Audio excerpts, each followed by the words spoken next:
ಕಳೆದ ವರ್ಷ ಕೆಕೆಆರ್ ತಂಡ ಚೆನ್ನೈ ತಂಡವನ್ನ 57 ಎಸೆತಗಳಲ್ಲಿ ಸೋಲಿಸಿತ್ತು. ಆರ್ಸಿಬಿ ಗೆಲುವಿಗೆ ಈ ಸಲ ಕಪ್ ನಮ್ದೇ ಅಂತ ಹೇಳ್ತಾ ಇದ್ದಾರೆ ಬೆಂಗಳೂರು ಫ್ಯಾನ್ಸ್. ಯಾವುದೇ ಕಾರಣಕ್ಕೂ ಕಪ್ ಬಿಡೋ ಮಾತೇ ಇಲ್ಲ ಈ ಬಾರಿ. ಶತಾಯಗತಾಯವಾಗಿ ಆರ್ಸಿಬಿ ಗೆದ್ದೇ ಗೆಲ್ಲತ್ತೆ, ಈ ಸಲ ಕಪ್ ಎತ್ತಿ ಹಿಡಿಯೋದೇ ಅಂತ ಹೇಳ್ತಾ ಇದ್ದಾರೆ ಫ್ಯಾನ್ಸ್ಗಳು. ಸಾಕಷ್ಟು ನಿರೀಕ್ಷೆಯನ್ನ ಕೂಡ ಇಟ್ಕೊಂಡಿದ್ದಾರೆ. ರಾಜಕೀಯ ನಾಯಕರಿಂದಲೂ ಕೂಡ ಆರ್ಸಿಬಿಗೆ ಶುಭಾಶಯಗಳ ಮಹಾಪೂರ್ವೇ ಹರಿದು ಬರ್ತಾ ಇದೆ. ಕಪ್ ಎತ್ತಿ ಹಿಡಿಯೋದಕ್ಕೆ ಕಾಯ್ತಾ ಇದ್ದೇವೆ ಅಂತ ಹೇಳಿ ಪೋಸ್ಟ್ ಅನ್ನ ಮಾಡ್ತಾ ಇದ್ದಾರೆ. ಎಕ್ಸ್ ಖಾತೆಯಲ್ಲಿ ಖುಷಿಯನ್ನ ಕೂಡ ವ್ಯಕ್ತಪಡಿಸ್ತಾ ಇದ್ದಾರೆ. ಆರ್ಸಿಬಿ ಗೆಲುವಿಗೆ ಅಭಿಮಾನಿಗಳಿಂದ ಕೂಡ ಈಗಾಗಲೇ ಸೆಲೆಬ್ರೇಷನ್ ಗಳನ್ನ ಕೂಡ ಮಾಡಲಾಗ್ತಾ ಇದೆ. ಈ ಸಲ ಕಪ್ ನಮ್ದೇ ಅಂತ ಹೇಳ್ತಾ ಇದ್ದಾರೆ ಬೆಂಗಳೂರು ಫ್ಯಾನ್ಸ್. ಕೆಕೆಆರ್ ತಂಡವು 38 ಎಸೆತಗಳು ಬಾಕಿ ಇರುವಂತೆಯೇ ಸನ್ರೈಸರ್ಸ್ ಹೈದರಾಬಾದ್ ತಂಡವನ್ನ ಸೋಲಿಸಿತು. ಈ ಹಿಂದೆ 2017ರ ಐಪಿಎಲ್ನಲ್ಲಿ ಮುಂಬೈ 33 ಎಸೆತಗಳನ್ನ ಬಾಕಿ ಇರುವಂತೆಯೇ ಗೆದ್ದಿದ್ರೆ 2008ರಲ್ಲಿ ಚೆನ್ನೈ ತಂಡವು ಪಂಜಾಬ್ ತಂಡವನ್ನ 31 ಎಸೆತಗಳಿಂದ ಸೋಲಿಸಿತ್ತು. ಈ ಬಾರಿ ಇತಿಹಾಸವನ್ನ ಸೃಷ್ಟಿಸಿದೆ ನಮ್ಮ ಆರ್ಸಿಬಿ.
जय आरसीबी जय आरसीबी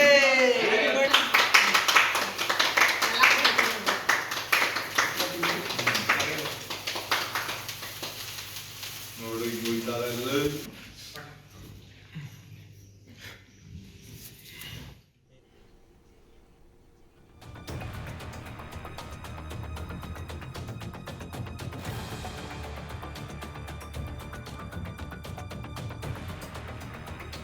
ಆರ್ಸಿಬಿ ಗೆಲುವನ್ನ ಸಾಧಿಸಿರುವಂತಹ ಹಿನ್ನೆಲೆಯಲ್ಲಿ ರಾಜಕೀಯ ನಾಯಕರು ಕೂಡ ತಮ್ಮ ಖುಷಿಯನ್ನ ಕೂಡ ವ್ಯಕ್ತಪಡಿಸಿದ್ದಾರೆ. ನಿಖಿಲ್ ಕುಮಾರಸ್ವಾಮಿ ಅವರು ಕೂಡ ಟ್ವೀಟ್ ಮಾಡೋದರ ಮೂಲಕ ತಮ್ಮ ಖುಷಿಯನ್ನ ವ್ಯಕ್ತಪಡಿಸಿದ್ದಾರೆ ಫೈನಲ್ ತಲುಪಿರೋದಕ್ಕೆ. ಮತ್ತೆ ಡಾಕ್ಟರ್ ಶಿವಕುಮಾರ್ ಅವರು ಕೂಡ ತಮ್ಮ ಖುಷಿಯನ್ನ ವ್ಯಕ್ತಪಡಿಸಿದ್ದಾರೆ. ಅಂದರೆ ಡಿ ಕೆ ಶಿವಕುಮಾರ್ ಅವರು ಕೂಡ ತಮ್ಮ ಖುಷಿಯನ್ನ ವ್ಯಕ್ತಪಡಿಸಿದ್ದಾರೆ. ಕಂಗ್ರ್ಯಾಚುಲೇಷನ್ಸ್ ಕೂಡ ಹೇಳ್ತಾ ಇದ್ದಾರೆ.